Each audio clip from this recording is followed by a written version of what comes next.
안녕하세요, 핑플릭스입니다. 제가 원래는 지독한 가치 투자자였거든요. 그래서 이 PER이 5가 넘거나 혹은 PBR이 1이 넘는 기업은 제가 쳐다도 안 봤어요. 그래서 PER 5에 투자한 기업이 계속 주가가 떨어져서 PER이 1까지 떨어지는 상황이 되기도 했어요.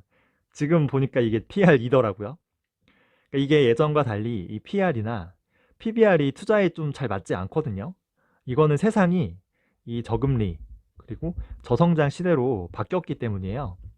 워낙 이 성장 자체가 희소하다 보니까 꾸준히 이 고성장하는 기업은 이 PER이나 PBR이 좀 고평가라고 하더라도 이 시장이 인정해 주는 거죠. 고성장하는 기업은 좀 높아도 돼, 이렇게. 아마존과 넷플릭스의 이 PER이 예전에 100배가 넘은 적이 있어요. 그러니까 이는 아마존과 넷플릭스의 높은 이 성장성이요, 이 높은 밸류를 정당화한 거죠. 지금 뭐 테슬라의 PER 수치는 700배가 넘거든요. 이것도 어떻게 보면 좀 비슷한 케이스라고 볼 수 있죠. 그래서 이 PEG 지표라는 게 있어요. 얘가 PER 나누기 EPS 성장률을 한 건데요. 이 뭐냐면은 PER이 아까 그 기업의 순이익 대비해서 이 주가를 비교하는 지표라면 이 PEG는요, 이제 이익의 이 성장률 대비해서 이 주가를 비교하는 수치인 거예요. 예를 들어 지금 그 아마존의 PER이 65배고요. 그리고 애플은 30배라 PER만 보면은 아마존은 애플보다 2배나 고평가되어 있는 거예요. 근데 이거 만약에 PEG로 보죠? 그러면은 아마존은 지금 1.8이고요. 애플은 1.7이에요. 둘이 별 차이가 없는 거예요. 즉, 기업의 이익으로만 보면은 아마존은 고평가지만 그 이익의 이 성장률하고 같이 보면은 애플이랑 아마존은 좀 비슷한 수준이라는 거죠. 그래서 피터 린치가 예전에 이 PEG 수치가 1이 적정하다고 봤어요. 즉, 이익의 이 성장률이 20%라고 하면요, 이거에 적당한 PER도 20배라는 거죠. 이 기준으로 보면은 아까 아마존이 1.8이고 애플은 1.7이니까 둘 다 고평가잖아요. 근데 이제 피터 린치가 활동하던 때는 거의 3, 40년 전이라 그때는 지금과 달리 이 고금리, 고성장 시대였기 때문에 그때와 비교해서 지금이 뭐 1이 넘는다고 고평가를 하기에는 조금 무리가 있죠. 특히 이 아마존 같은 기업은 이 매출에서 그 이익이 발생하잖아요. 여기에서 엄청난 금액을 이 R&D 투자 비용으로 지출하거든요. 근데 얘가 너무 크다 보니까 이걸 빼고 남은 이 순이익 자체가 너무 적어요. 그러다 보니까 당연히 이 순이익을 기초로 하는 지표인 PER이나 이 PEG나 이게 높을 수밖에 없어요. 근데 이 R&D 투자 비용은 이거 그냥 사라지는 게 아니고 미래의 아마존의 매출이나 이익이 어떤 성장으로 리턴될 가능성이 높거든요. 이를 생각하지 않고 이 순이익이 적다고 이거 좀 고평가라고 하는 건 좀 문제가 있죠. 그래서 PER은 물론이고요, 이 성장률을 감안한 이 PEG조차도 이게 절대적이지 않아요. 특히 R&D 투자를 엄청 하는 이 아마존 같은 기업으로 인해서 어쩌면 이 순이익 자체가 예전처럼 중요하지 않을 수도 있어요. 저는 앞으로는 이 순이익보다 이 매출의 성장률이 더 중요하다고 보거든요. 이게 업종마다 다르겠지만 특히 이런 IT나 이 플랫폼 기업들은 훨씬 더 매출 성장이 중요해요. 왜냐하면 당장 이익이 좀 별로 나지 않더라도 계속 이 기술이나 이제 미래에 이제 투자를 해서 일단 사용자를 모아야 돼요. 사용자를 늘리고 이 시장을 계속 확장해야 나중에 이 헤게모니를 잡을 수 있거든요. 그래서 뭐 페이스북, 아마존, 넷플릭스, 구글, 텐센트, 알리바바, 우리나라의 네이버, 카카오, 쿠팡까지 다 지금 이렇게 성장한 거예요. 그리고 플랫폼 기업이 이런 혁신 기술에 투자하지 않고 엄청난 이 마진율로 번 돈을 이거를 만약에 주주들끼리만 배당 파티하고요, 그러면 결국 이 정부의 규제가 시작되거든요. 아니면 뭐 소비자들이 외면할 가능성도 크고요.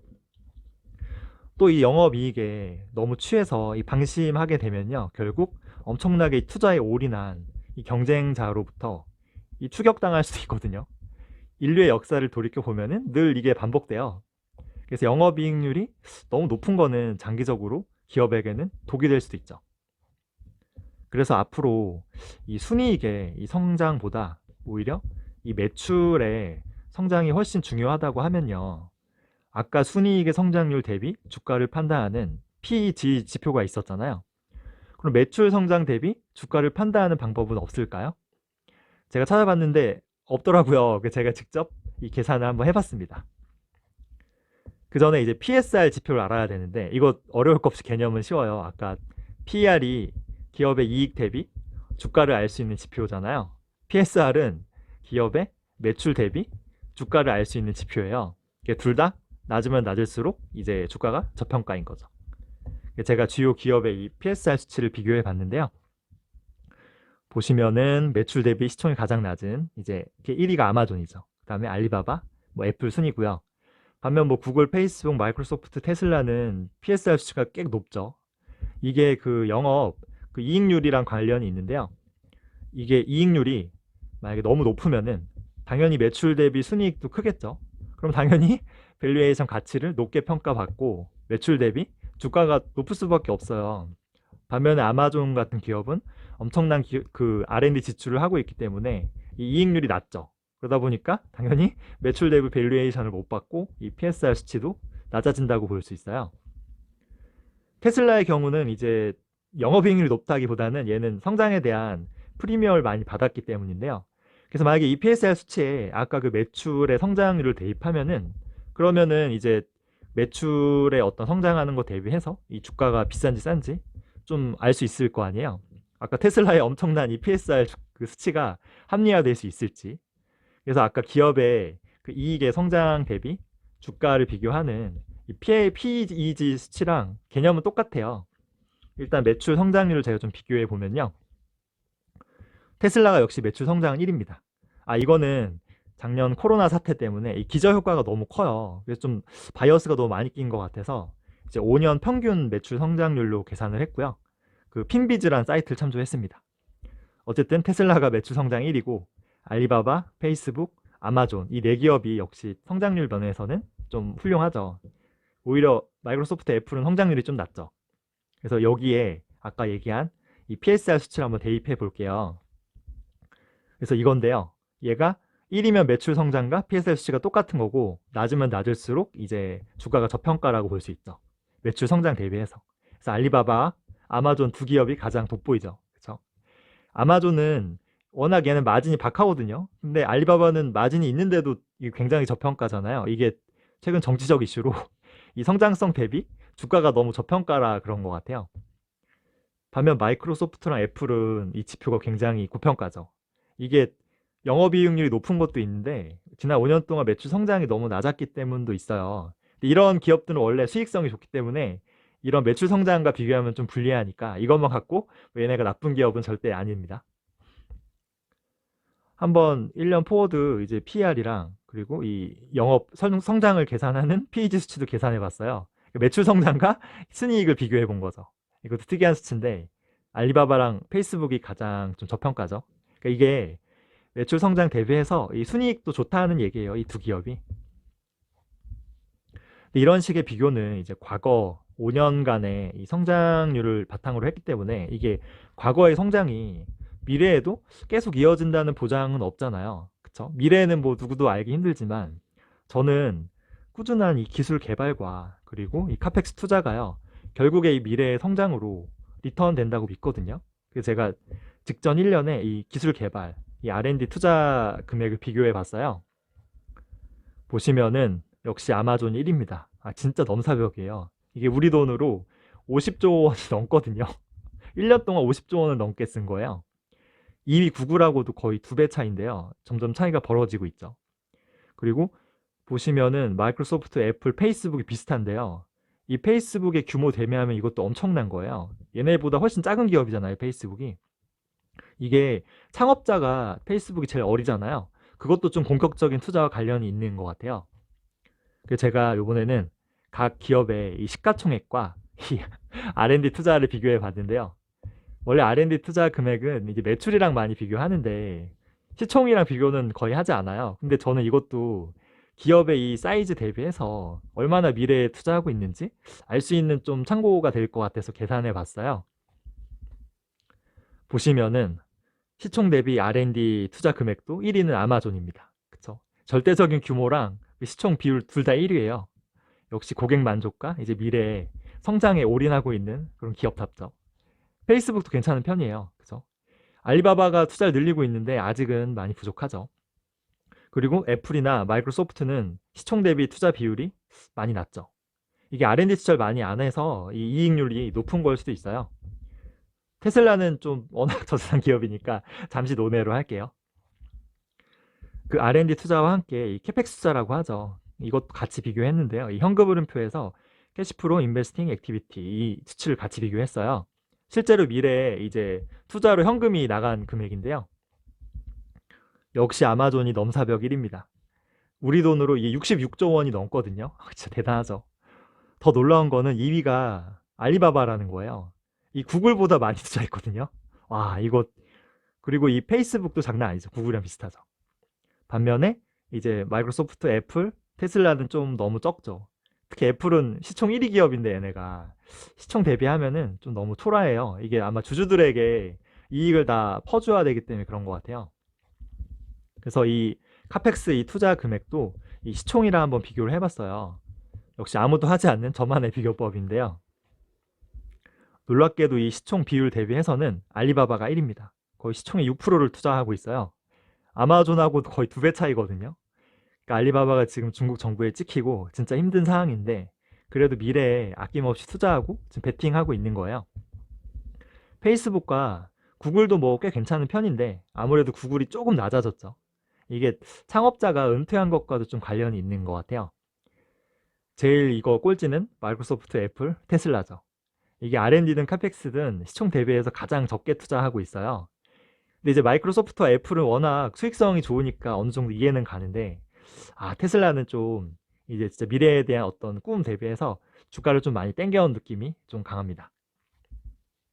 제가 총 3가지를 구해봤는데요. 1번은 이제 주가 대비 이제 매출의 성장률을 한번 계산해 봤고요. 그리고 두 번째는 이 시총 대비해서 이제 R&D에 얼마나 투자하고 있냐. 그리고 세 번째는 역시 이 시총 대비해서 이제 캐펙스 투자를 얼마나 하고 있냐.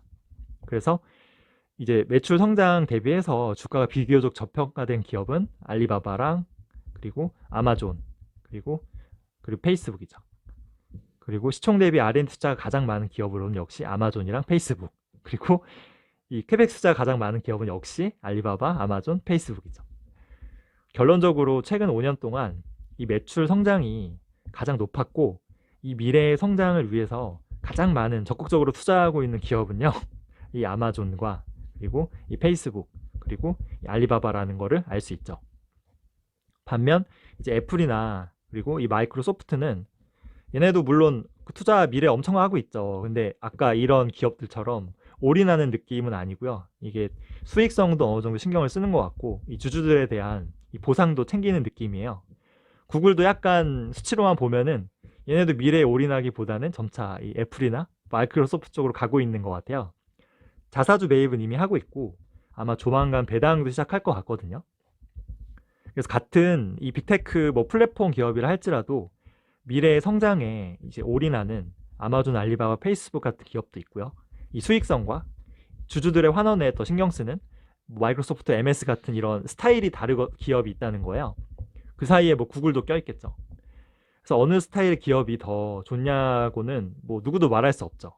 이건 다 개인의 성향마다 다른 건데 저는 이제 10년, 20년 팔지 않고 이 장기 투자해야 되기 때문에 당장에 뭐 수익성에 신경 쓰지 않고요. 그리고 주주들의 보상 필요 없어. 일단은 이 미래에 이 성장에 진짜 올인할 수 있는 그런 기업이 조금 더 저 투자 성향에는 맞는 것 같아요.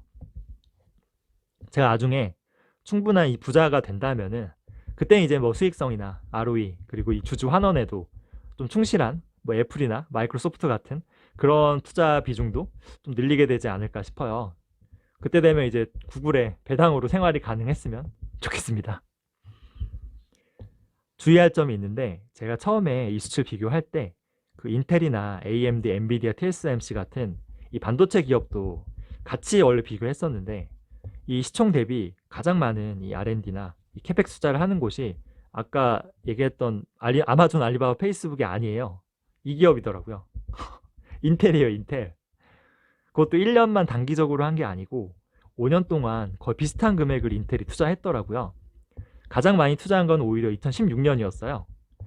근데 5년간 이렇게 엄청난 돈을 인텔이 투자에 쏟아부었지만 인텔의 이 매출 성장률은 연 한 7%밖에 되지 않거든요. 아까 빅테크에 비하면 너무 초라하죠.